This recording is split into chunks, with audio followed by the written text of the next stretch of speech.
آج کا خطبہ حسب روایت سورہ توبہ کی آیت نمبر 68 سے شروع ہو رہا ہے اور انشاءاللہ امید ہے کہ یہ 3-4 آیات تک یعنی کہ آیت نمبر 71 تک بیان کرنے کا ارادہ ہے۔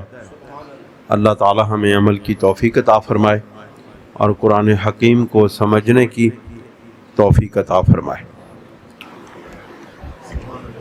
جیسا کہ سابقہ خطبات میں نبی کریم علیہ الصلوۃ والسلام کی ذات کو مرکز و محور بنایا گیا اور ہمیشہ سے یہی رہا ہے، کیونکہ قرآن مجید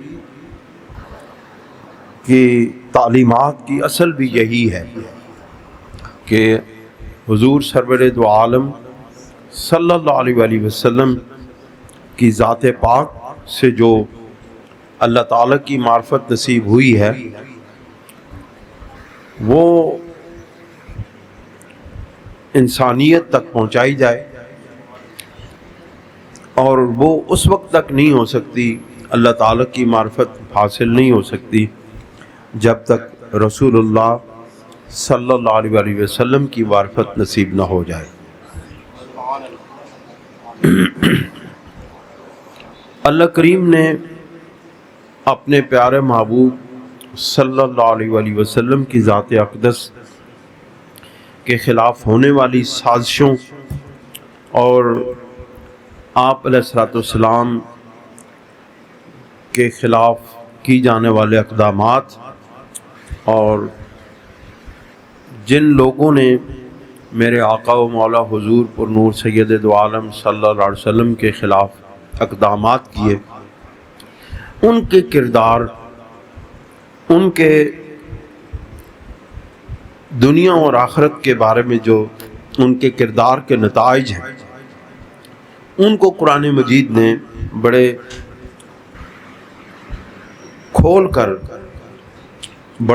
کر بیان فرمایا ہے، بڑے وسیع انداز میں بیان فرمایا ہے، تاکہ اس کا مقصد کیا ہے آخر کفار کے اقدامات، کفار کی باتیں، کفار کے وہ تمام معاملات جو انہوں نے رسول اللہ صلی اللہ علیہ وسلم کے ساتھ کیے، منافقین کے وہ تمام معاملات جو انہوں نے سرکار دو عالم صلی اللہ علیہ وسلم کے ساتھ کیے، آخر ان کے بیان کرنے کا مقصد کیا ہے؟ سوال یہ پیدا ہے۔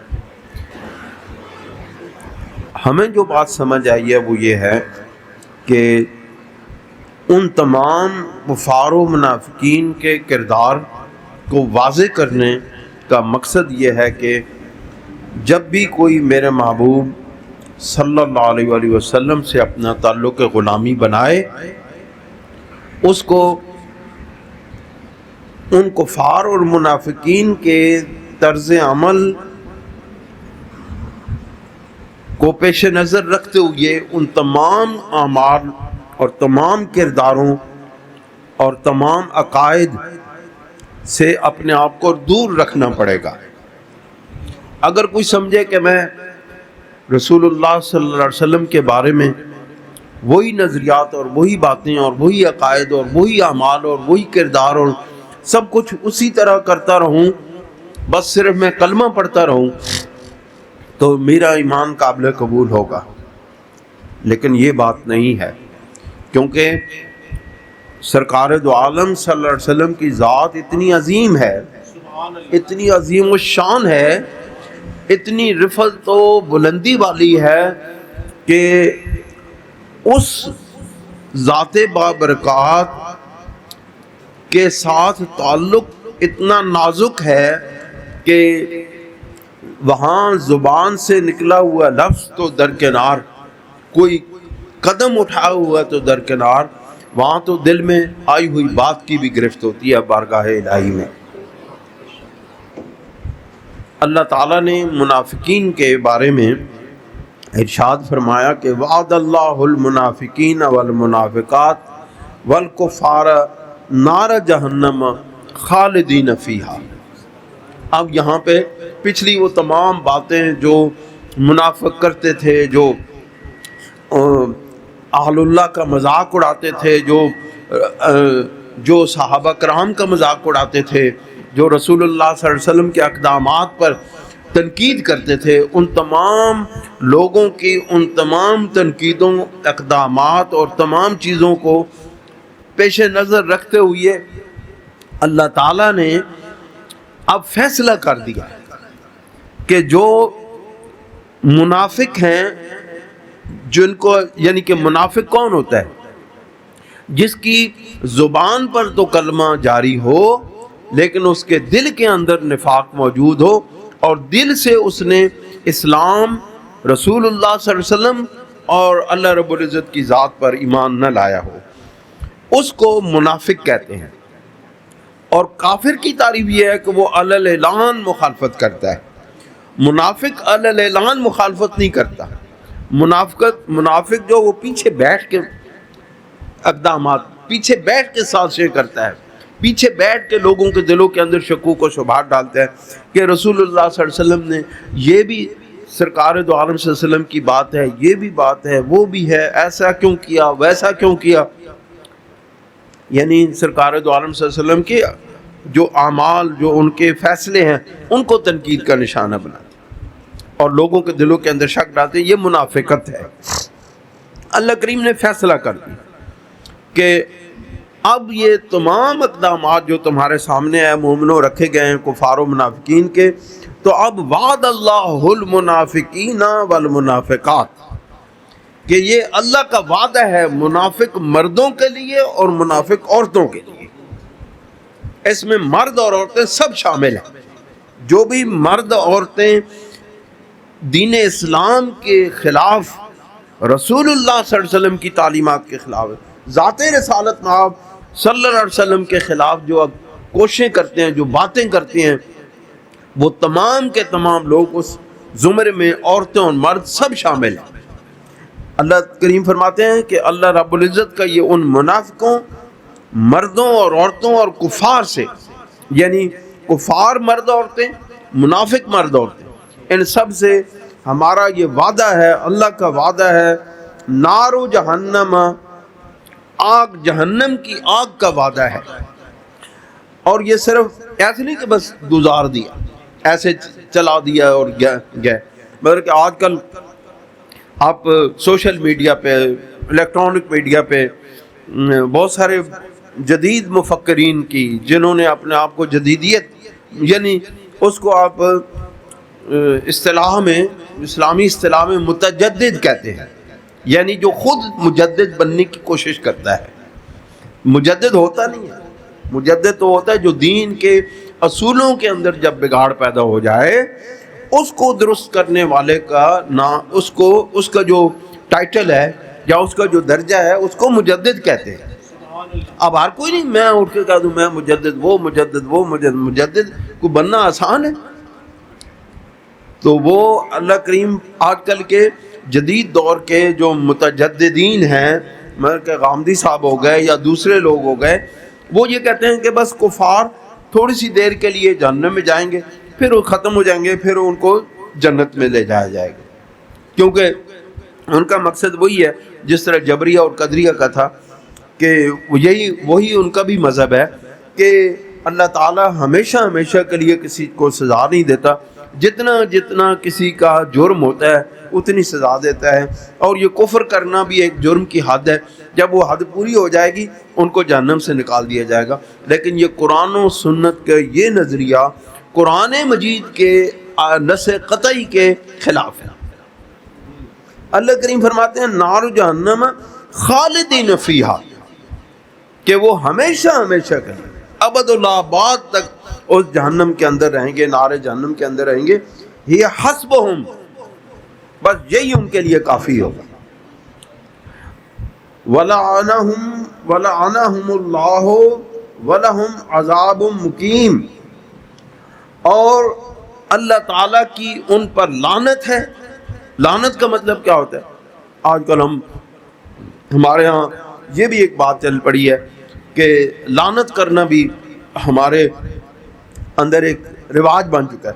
او جی میں اس سے لعنت کرنا، او جی وہ فلاں، حالانکہ لعنت کرنا یہ کفار کے لیے ہے، منافقین کے لیے ہے، اور شیعہ مذہب کا تو یہ شعار ہے، ان کے تو مذہب کا حصہ ہے لعنت کرنا، لیکن اہل سنت و جماعت لعنت کرنے میں احتیاط کرتے ہیں کہ جن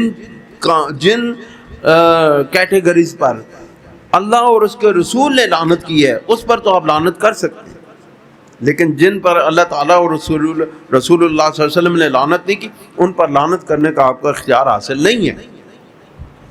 اللہ کریم فرماتے ہیں وَلَهُمْ عَذَابٌ مُقِيمٌ، اور پھر فرمایا یعنی کہ نار جہنم خالدین فیہا، وَلَهُمْ عَذَابٌ مُقِيمٌ، اور ان پر عذاب جو ہے یہ قائم رہنے والا ہے، یہ نہیں کہ یہ عذاب ہٹا دیا پھر عذاب لے آئے پھر ہٹا دیا پھر لے آئے، نہیں، عذاب مقیم، وہ ہمیشہ ہمیشہ کے لیے ان پر عذاب قائم رہے گا۔ پھر فرمایا کالذین من قبلکم کانوا اشد منکم قوۃ، یعنی کہ ان لوگوں کی طرح، منافقوں کا یہ طرز عمل ان لوگوں کی طرح ہے کہ جو تم سے پہلے بھی بڑی طاقتوں والے، قوتوں والے تھے، بڑے مال دولت والے تھے، واکثر اموالا، اور ان کے پاس بھی بڑی کثرت کا مال تھا، بڑا مال تھا، بڑی دولت تھی، طاقتیں تھیں، بڑے اسلحے تھے، بڑے جانی مالی طاقتیں تھیں، وَأَوْلَادًا، اور ان کی اولادیں بھی تھیں، وسیع اولادیں اللہ تعالیٰ نے ان کو عطا فرمائی تھیں۔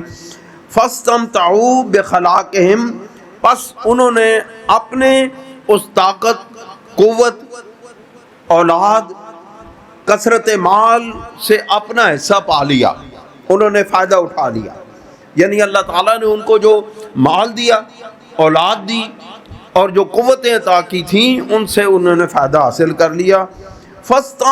فَاسْتَمْتَعْتُمْ بِخَلَاقِكُمْ، پس تم بھی انہی کی طرح جو تمہیں دنیاوی فوائد حاصل ہوئی ہیں اپنا اپنا حصہ پا لو۔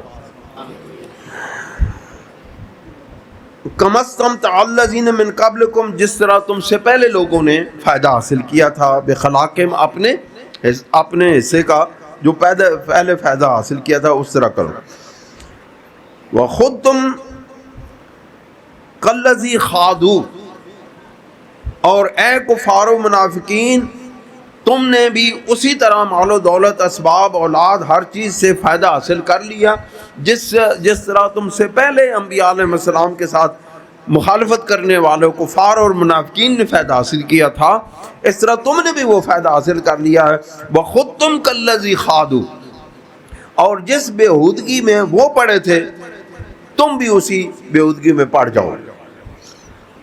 اولئک حبطت اعمالہم، یہ وہ لوگ ہیں جن کے اعمال ضائع چلے گئے، جن کے اعمال ضائع چلے گئے فی الدنیا والآخرہ۔ اب مسئلہ یہ ہے کہ جن لوگوں کے اعمال دنیا کے اندر انہوں نے حصہ پایا، انہوں نے فائدے حاصل کیے، اب دنیا میں تو ان کو فائدہ حاصل ہوا، لیکن اگر حقیقت میں دیکھا جائے تو یہ دنیاوی فوائد بھی ان کے لیے اخروی نقصان کا باعث بنے۔ کیوں کہ ہر وہ چیز، ہر وہ مال، ہر وہ دولت، ہر وہ اسباب، ہر وہ اولاد جو بندے کو اپنے رب سے غافل کر دے وہ اس کی آخرت کی بربادی کا سبب بن جاتی ہے۔ ہر وہ چیز جو دولت، اسباب، مال، اولاد آپ کو اپنے رب کی طرف متوجہ کر دے، ہر وہ نقصان، ہر وہ بیماری، ہر وہ تکلیف جو آپ کو، جو بندے کو رب کی طرف متوجہ کر دے، وہ اس کی دنیا اور آخرت کی بھلائی کا سبب بن جاتی ہے، اور ہر وہ کثرت اور مال، اولاد جو بھی ہے وہ بندے کو اپنے رب سے غافل کر دے، وہ اس کی دنیا کی بربادی کا سبب بھی بنتی ہے اور آخرت کی بربادی کا سبب بھی بنتی ہے۔ اولئک حبطت اعمالہم فی الدنیا والآخرہ، جب دنیا کے اندر بھی وہ مال، وہ اعمال اکارت چلے گئے، بیکار چلے گئے، ان کو فائدہ حاصل نہیں ہوا۔ کیوں کہ یہ جو ہم نے تو اپنی زندگی میں یہی کچھ دیکھا ہے، آپ نے بھی دیکھا ہوگا، آپ کے ماشاءاللہ اچھے تجربہ کار دوست بزرگ بیٹھے ہوئے ہیں، آپ نے بھی دیکھا ہوگا کہ جن لوگوں نے جھوٹ کی بنیاد پر، جن لوگوں نے دغا بازی کر کے، جن لوگوں نے فراڈ کر کے لوگوں کو دھوکہ دے کے مال بنایا ہے، کمایا ہے، مال دولت بنائی ہے، اسباب بنائے ہیں، جائیدادیں بنائی ہیں، کوٹھیاں بنگلے بنائے ہیں، بالآخر اس دنیا کے اندر ہی آپ لوگوں نے بھی ان کو برباد ہوتے دیکھا ہے، ہم نے بھی ان کو برباد ہوتے دیکھا ہے۔ آپ کو یہ بڑے بڑے محلات، بڑے بڑے یہ جو قلعے ہیں، یہ اتنے بڑی بڑی کوٹھیاں آپ کو ویران ہوتی نظر آتی ہیں، یہ کیوں ہے؟ اس کی وجہ یہ ہے کہ ان کی بنیادوں پر غریبوں، مسکینوں، یتیموں کے مال کا خون ہے۔ یہ بربادیاں کیوں ہیں؟ وہاں بربادی اور ویرانی تمام تر چیزوں کے باوجود آپ اگر ایسی جگہوں پہ جائیں تو آپ کو ویرانی نظر آتی ہے، لیکن یہ سب اسباب نہ ہونے کے باوجود، نہ پکے مکان ہوں، نہ دنیا کی سہولتیں وہاں پہ موجود ہوں، آپ کسی فقیر کی کٹیا میں چلے جائیں، آپ کو وہ سکون، وہ قلبی سکون، وہ دولت، وہ معرفت الہی، معرفت رسول، وہاں سے آپ کو خوشبو مصطفیٰ نظر آئے گی جو ان کوٹھیوں اور بغلوں میں نظر نہیں آتی۔ اللہ کریم فرماتے ہیں اگلی آیت میں، آیت نمبر 70 میں، کہ علم یاتہم نبأ الذین من قبلہم قوم نوح وعاد وثمود، کیا آپ کے پاس سابقہ اقوام جن میں سے قوم نوح ہے، قوم عاد ہے، قوم سمود ہے، قوم ابراہیم وقوم ابراہیم واصحاب مدین والمؤتفقات، قوم نوح کی کہانی، قوم عاد کی کہانی، قوم سمود کی کہانی، قوم ابراہیم کی کہانی، اصحاب مدین کی کہانی، اور مؤتفقات یعنی جن پر پتھروں کی بارش ہوئی، قوم لوط کی کہانی، کیا ان کی خبریں آپ تک نہیں پہنچی؟ کیا آپ ان کے اعمال، جن اعمال کی بنیاد پر ان کو سزائیں ملی، ان کو عذاب ملے، کیا آپ ان بربادیوں اور ان نقصانات سے واقف نہیں ہیں؟ کیا ان کی تباہیوں سے آپ آگاہ نہیں ہیں؟ فرمایا اتتہم رسلہم بالبینات، کیا ان کے پاس رسول نشانیاں، اللہ رب العزت کی طرف سے نشانیاں اور معجزات لے کر، روشن دلیلیں لے کر نہیں آئے؟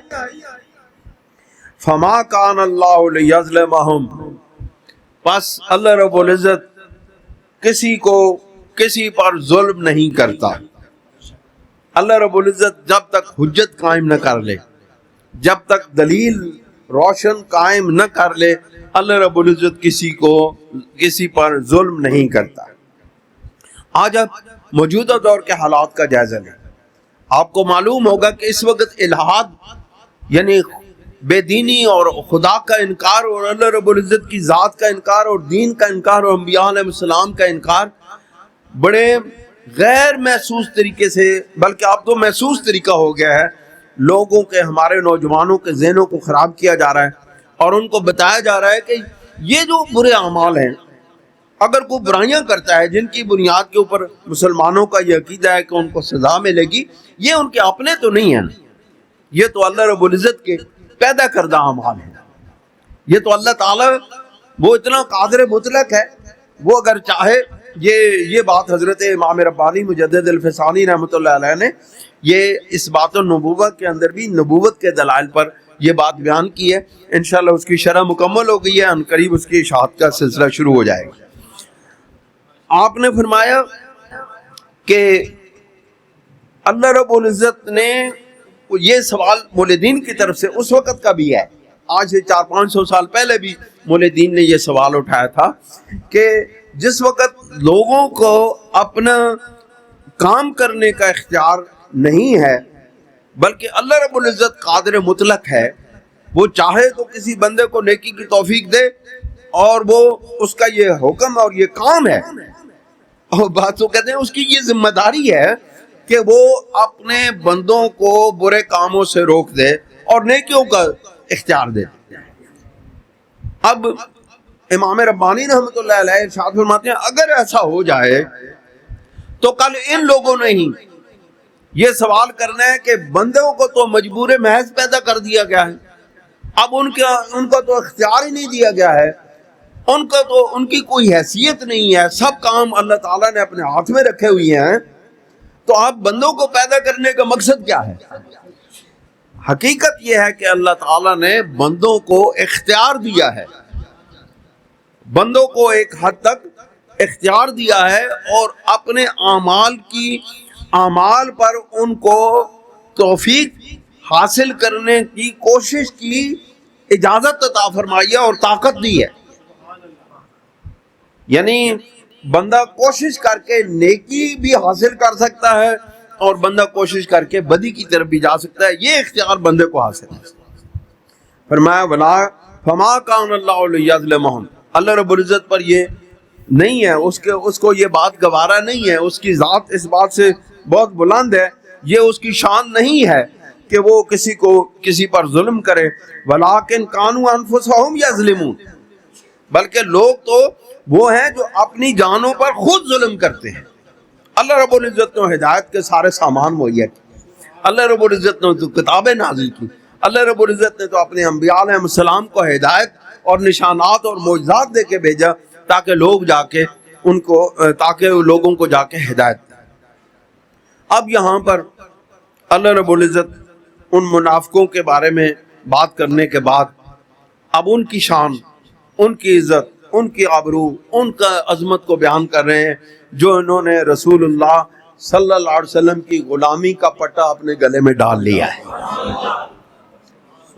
جو رسول اللہ صلی اللہ علیہ وآلہ وسلم پر ایمان لے آئے، جنہوں نے اپنا سب کچھ بارگاہ مصطفیٰ میں حاضر کر دیا ہے، پیش کر دیا ہے، قربان کر دیا ہے، اپنا کچھ سمجھا ہی نہیں، سب چیزوں کی ملکیت رسول اللہ کے حوالے کر دی ہے۔ ان لوگوں کی شان بیان کرتے ہوئے اللہ کریم فرماتے ہیں والمؤمنون والمؤمنات، اور مومن مرد اور مومن عورتیں، اولیاء بعضهم اولیاء بعض، یہ مومن مرد اور مومن عورتیں یہ ایک دوسرے کے دوست ہیں، ایک دوسرے کے مددگار ہیں، ایک دوسرے کے خیر خواہ ہیں۔ اب کیا مومن مردوں کی اور مومن عورتوں کی یہ شان بیان کی جا رہی ہے اور ان کا یہ کردار بیان کیا جا رہا ہے کہ مومن ہوتا کون ہے، مومن مرد کیسے ہوتے ہیں اور مومن عورتیں کیسے ہوتی ہیں۔ مومن کی شان یہ ہے کہ وہ مددگار ہوتے ہیں، مومن دوسرے مومنوں کے دوست ہوتے ہیں، ان کے خیر خواہ ہوتے ہیں، ان کے غمخوار ہوتے ہیں، ان کی عزتوں کی حفاظت کرنے والے ہوتے ہیں، ان کے عیبوں پر پردہ ڈالنے والے ہوتے ہیں۔ سبحان اللہ۔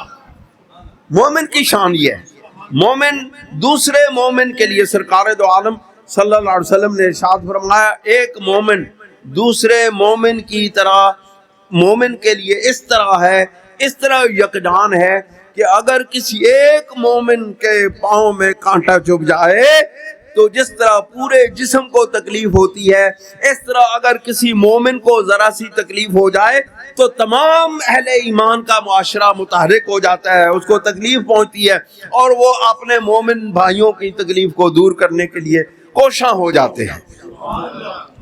کیا سوال یہ ہے، کیا ہمارے معاشرے کے اندر یہ چیز ہے؟ آج کے اس دور میں ہم تو ایک دوسرے کو کاٹ کے کھانے کے لیے دوڑ پڑتے ہیں، ہم تو یہ چاہتے ہیں، ہماری خواہش ہوتی ہے کہ ہمارا دوسرا مومن بھائی ہمارے تابع فرمان ہو جائے اور ہمارے حکموں کی تابع داری کرے اور وہ ذلیل و خوار ہو اور ہم اس کی ذلت و خواری کو دیکھیں۔ اب ہمارے اندر وہ جذبہ ایمانی باقی نہیں رہا، اب وہ ہمدردیاں نہیں رہی، اب وہ غمخاریاں نہیں رہی۔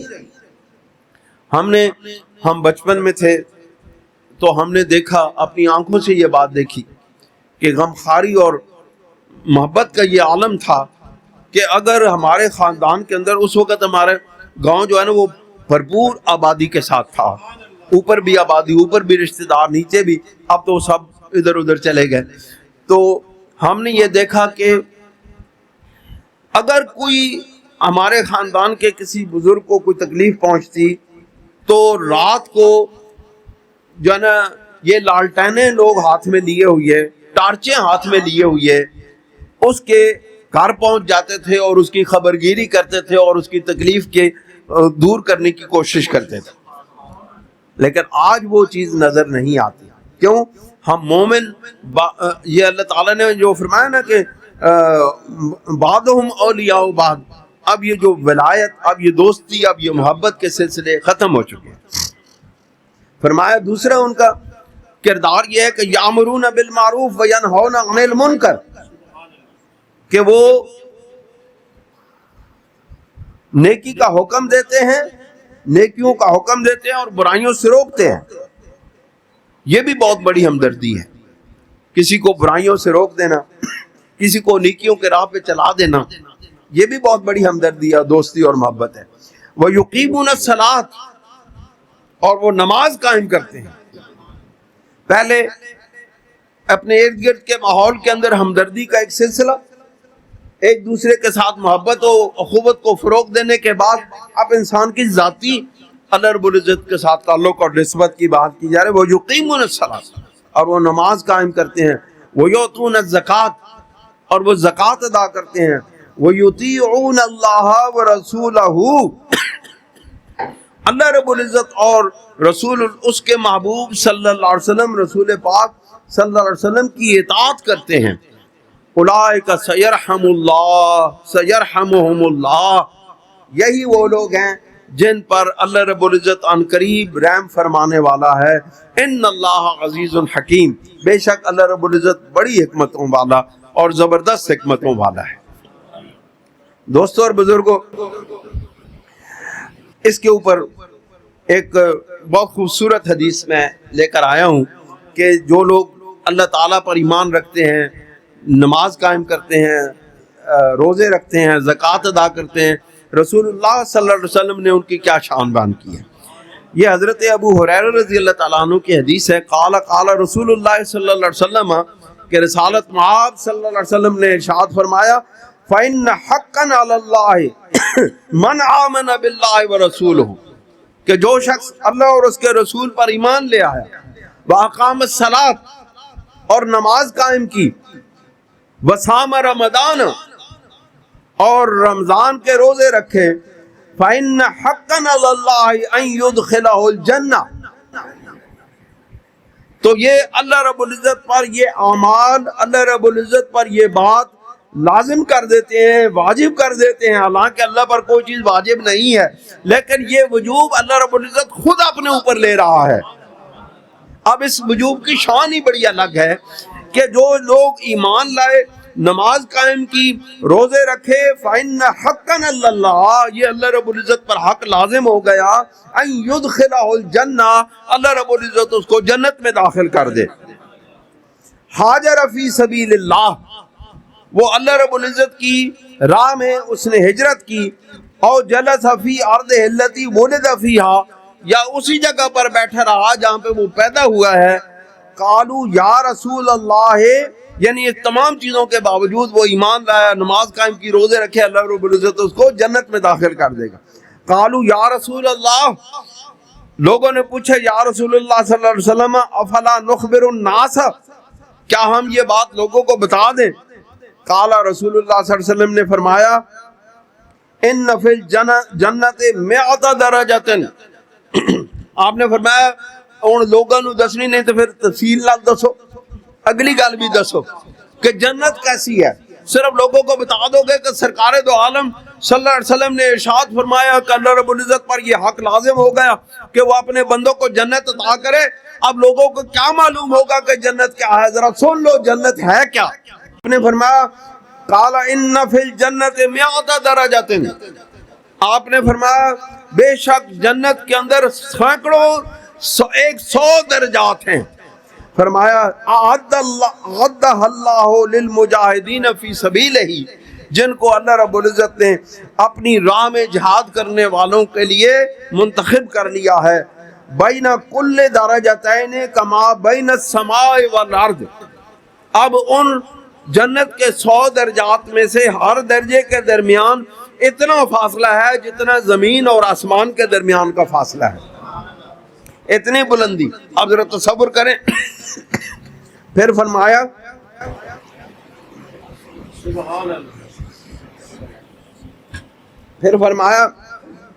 فَإِذَا سَأَلْتُمُ اللَّهَ فَاسْأَلُوهُ الْفِرْدَوْسَ، جب تم اللہ رب العزت سے کچھ مانگنے لگو، بارگاہ مصطفیٰ میں، بارگاہ الہی میں ہاتھ کھڑے کرو، تو پھر مانگنے، اگر مانگنا ہی ہے تو پھر جنت الفردوس کو مانگو. فَإِنَّهُ أَعْلَى الْجَنَّةِ، پس وہ بے شک وہ بہت اعلیٰ درجے کی جنت ہے. وَأَوْسَطُ الْجَنَّةِ، اور وہ تمام جنتوں کے درمیان میں موجود ہے. وَمِنْهُ تَفَجَّرَ أَنْهَارُ الْجَنَّةِ، اور اس کے اندر سے تمام جنت کی نہریں نکل رہی ہیں، بہہ رہی ہیں. فرمایا وَفَوْقُهُ عَرْشُ الرَّحْمَٰنِ، اور اس کے اوپر، اس جنت الفردوس کے اوپر اللہ رب العزت رحمان کا عرش ہے. وہ جنت کے وسط میں ہے، اس کے اندر سے تمام جنت کے دوسرے باغات کی طرف نہریں بہہ رہی ہیں، اور وہ بالکل عرش الہی کے نیچے ہے. دوستوں اور بزرگوں، بہت خوبصورت بات فرمایا ان علی اعلی منزلۃ. اب تفسیر ایک اور آ رہی ہے. فرمایا ان اعلی منزلۃ فی الجنت مکان، جنت کے اندر ایک اور بہت اعلیٰ درجے کا مکان ہے. یقال لہ الوسیلۃ، جس کو وسیلہ کہا جاتا ہے. ہن ذرا جڑے وسیلہ دا انکاری کر دیں نا، وسیلہ کیا ہے؟ وسیلہ اعمال کا نام وسیلہ ہے. اپنے اعمال کرے تو وہ وسیلہ بنتا ہے. میں آپ کو بتاتا ہوں کہ وسیلہ ذات مصطفیٰ کا نام ہے، حدیث سے ثابت کرتا ہوں. سبحان اللہ. آپ نے فرمایا، سرکار دو عالم صلی اللہ علیہ وسلم نے فرمایا مکان یقال لہ الوسیلۃ، وہ مکان، وہ جنت کے درمیان میں وہ ایک مکان ہے جس کا نام الوسیلہ ہے. لقربہ من العرش، جو عرش کے سب سے زیادہ قریب ہے. اب جنت الفردوس اعلیٰ ترین جنت، عرش رحمان کے نیچے. اب اس کے درمیان ایک اور مکان ہے. اس جنت الفردوس اور عرش الہی کے درمیان ایک اور مقام اور مرتبہ اور مکان ہے، جس کو کہتے ہیں کہ وَهُوَ لِقُرْبِهِ مِنَ الْعَرْشِ، جو عرش الہی کے سب سے زیادہ قریب ہے. وَهُوَ مَسْكَنُ رَسُولِ اللَّهِ مِنَ الْجَنَّةِ، اور وہ رسول اللہ صلی اللہ علیہ وسلم کا جنت میں مسکن ہے. مزہ آیا؟ وَهُوَ مَسْكَنُ رَسُولِ اللَّهِ مِنَ الْجَنَّةِ، وہ رسول اللہ، اب عرش کے درمیان، جنت الفردوس کے درمیان اعلیٰ ترین درجہ رسول اللہ کا مکان ہے، مقام مصطفیٰ ہے.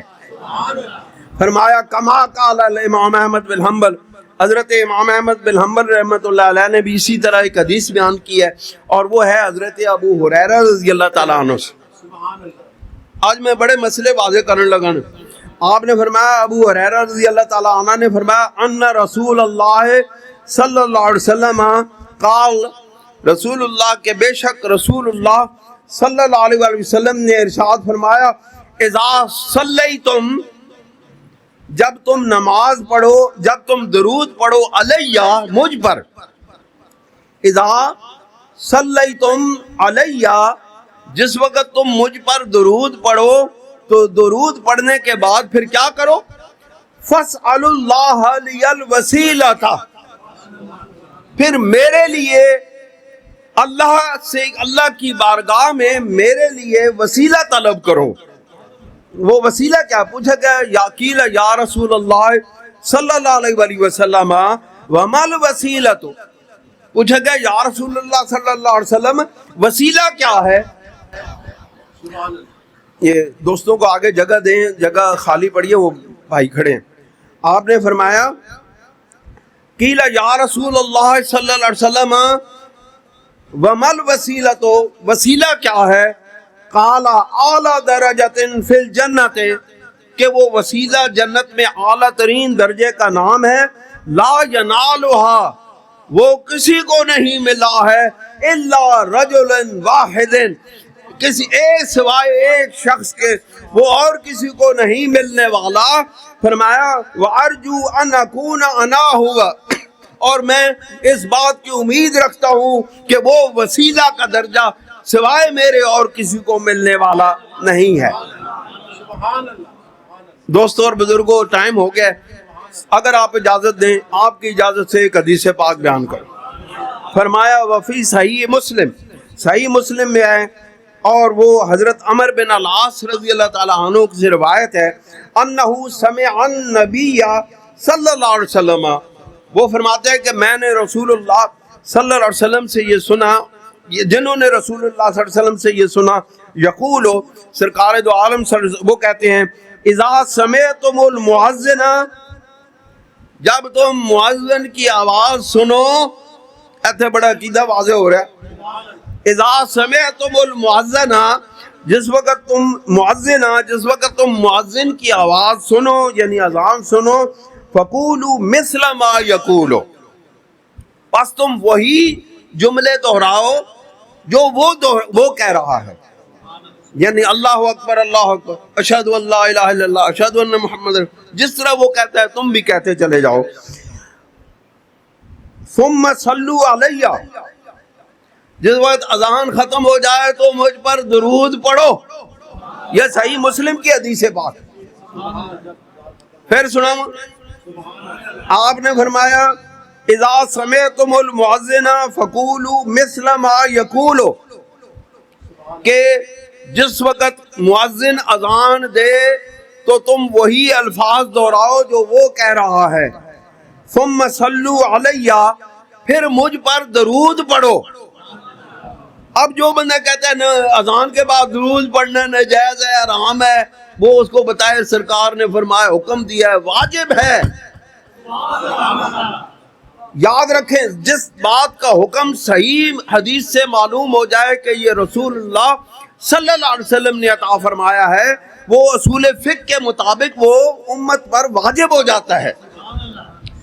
اب درود شریف اذان سے پہلے جو پڑھا جائے وہ مستحب ہے، جو پڑھے اس کو روکو نہیں، جو نہ پڑھے اس کو حکم نہ دو کہ تو پڑھے لازم، کیونکہ وہ مستحب عمل ہے، مستحب عمل کا حکم نہیں دیا جا سکتا.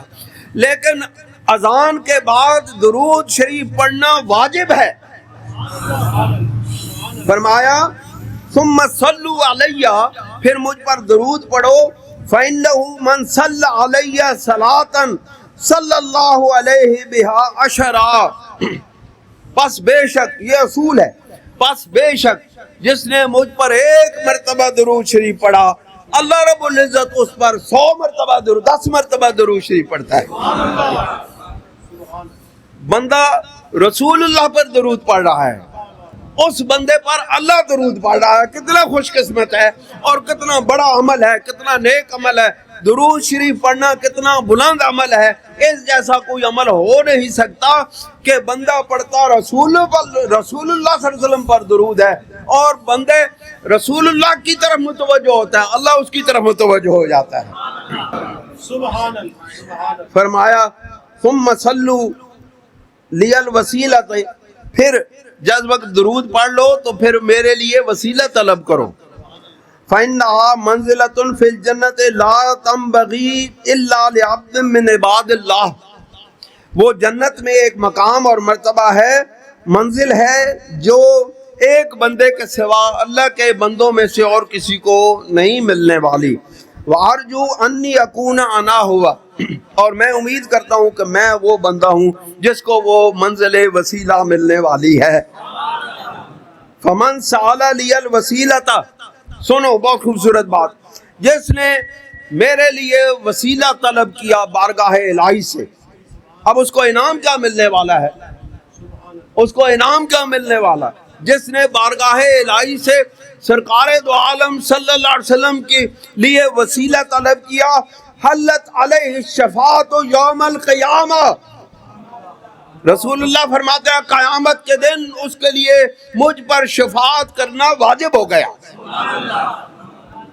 دوستو اور بزرگوں، اللہ تعالی ہمیں اپنے آقا و مولا حضور نبی کریم علیہ الصلوۃ والسلام کے ساتھ محبت کی توفیق عطا فرمائے، آپ کی غلامی کی توفیق عطا فرمائے، اور آپ کے ارشادات پر عمل کرنے کی توفیق عطا فرمائے، دل و جان کے ساتھ، بغیر کسی تنقید کے، بغیر کسی شک و شبہ کے۔ اللہ تعالیٰ عمل کی توفیق عطا فرمائے۔ وآخر دعوانا ان الحمد للہ رب العالمین۔ جزاکم اللہ۔